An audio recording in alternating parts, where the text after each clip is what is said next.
우리나라 범죄 가운데 최근 발생 비율이 가파르게 증가하는 것 바로 사기 범죄입니다. 이 악성 사기로 인한 국민들의 피해 날로 심각해지고 있습니다. 그래서 뉴스7 새로운 코너 마련했습니다. 이 KBS 광주방송총국과 광주경찰청이 함께하는 사기 예방 프로젝트, 사기의 재구성, 그 첫 번째 시간 함께하실 분 모셨습니다. 이 광주경찰청 형사기동대 피싱범죄 수사반 조성민 수사반장님 나오셨습니다. 어서 오십시오. 이 반장님, 본격적인 얘기에 앞서서 준비하신 영상이 있다고 들었습니다. 네, 영상 보시면서 설명드리겠습니다. 지금 보시는 곳은 광주에 있는 한 아파트인데요. 한 여성이 휴대전화로 통화를 하고 있고 맞은편에는 남성도 보입니다. 잠시 후 통화를 하던 여성이 남성에게 무언가를 건네주자 가방에 담는데요. 앵커님, 어떤 상황인지 이해되신가요? 이 건네주는 거는 돈다발 같고요. 이게 흔히 말하는 보이스피싱 범죄 현장인가요? 맞습니다. 저금리 대출을 미끼로 보이스피싱 상의를 당한 모습입니다. 이날 피해자가 건넨 돈은 1,000만 원이 넘고 받은 사람은 수거책이었습니다.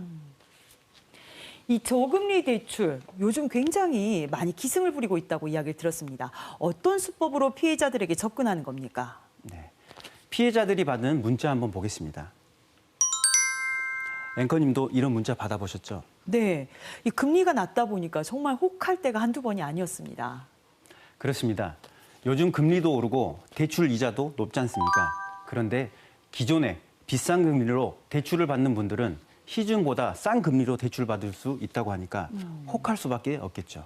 이게 바로 은행, 금융권을 사칭한 미끼 문자고요. 이제 전화 상담 후에 지금 보시는 것처럼 대출 신청을 이유로 은행 앱을 깔라고 유도를 하는 겁니다. 그러면 이 앱이 바로 악성 앱이 된다는 얘기인데 이 앱을 깔면 어떻게 되는 겁니까? 이때부터 휴대전화는 피해자의 것이 아니게 됩니다. 앱을 설치하는 순간 개인정보가 모두 보이스피싱범에게 넘어가고 내가 걸고 받는 모든 전화가 그들과 연결되는 겁니다. 쉽게 말하면 내가 은행, 금융감독원, 경찰서 어디든 전화를 해도 보이스피싱범들이 받고 발신번호도 관련 기관으로 뜨는 겁니다. 그렇다면 112로 또 직접 내가 전화를 걸었는데 그 전화를 받은 사람들이 보이스피싱 범들이다. 그럼 속수무책으로 당할 수밖에 없겠네요. 그렇습니다. 이때부터 사기가 빠르게 진행됩니다. 피해자가 대출을 신청하고 나면 기존 대출을 받는 은행이라고 연락이 옵니다. 앞서 말씀드린 대로 은행 직원을 사칭한 보이스피싱 범이겠죠. 그리고는 기존 대출금을 갚지 않은 상태에서 또 대출금 받는 건 금융법 위반이다 라고 하면서 기존 대출금 상환하도록 요구하는 겁니다. 근데 실제 금융거래법 위반은 아닌데도 불구하고 법 위반이라고 하면 일반인들은 굉장히 위축될 수밖에 없겠지 않습니까? 그런데 직접 만나서 돈을 건네라 하면 의심해 볼 법도 할 텐데요. 물론 여기에도 시나리오가 있습니다. 계좌로 상환하면 기록이 남기 때문에 금융감독원에 적발될 수도 있다.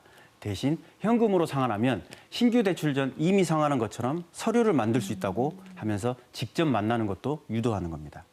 여기서 음성 하나 들어보시겠습니다. 현금 다 사주셨어요? 그러면은 제가 최대한 오늘 중으로 지금 처리하는 쪽으로 하고요. 선생님 오늘도 이동 가능하시는 거세요? 네, 그 어디로 가야 돼요? 일단 신한저축은행 그쪽 담당자한테 먼저 전화를 해서 연장 근무 가능하신지 한번 확인하고요. 이처럼 현금을 찾는 피해자는 은행 직원을 사칭한 보이스피싱범과 약속을 잡는 거고요. 이후 수거책을 보내 돈을 편취하는 겁니다.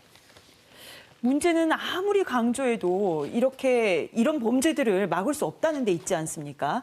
이 저금리 대출을 미끼로 한 보이스피싱 범죄를 예방하기 위한 여러 가지 예방법들이 있다라고 들었습니다. 알려주실 수 있겠습니까? 네, 사기의 재구성에서 알려드리는 예방법, 이것만은 꼭 기억하시기 바랍니다.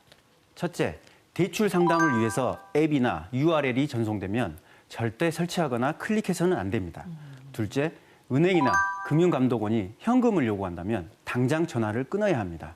100% 보이스피싱입니다. 셋째, 보이스피싱이 의심돼 확인하고 싶다면 무조건 다른 휴대전화로 하셔야 합니다. 마지막은 내 휴대전화에 악성 앱이 설치해 있는지 탐지하고 차단해주는 경찰청이 만든 시티즌 코난 앱을 설치해서 보이스피싱을 예방하는 방법도 좋겠습니다. 누구나 무료로 다운받아 사용할 수 있습니다. 그러면 지금 당장 실천할 수 있는 예방법은 시티즌 코난 앱을 설치하는 거겠습니다. 네. 알겠습니다. 이 사기는 언제 벌어질지 모르는 범죄입니다. 그렇기 때문에 오늘 알려드린 예방법 꼭 기억하셨으면 좋겠습니다. 이 광주경찰청 형사기동대 피싱범죄 수사반 조성민 수사반장님과 함께했습니다. 오늘 말씀 감사합니다.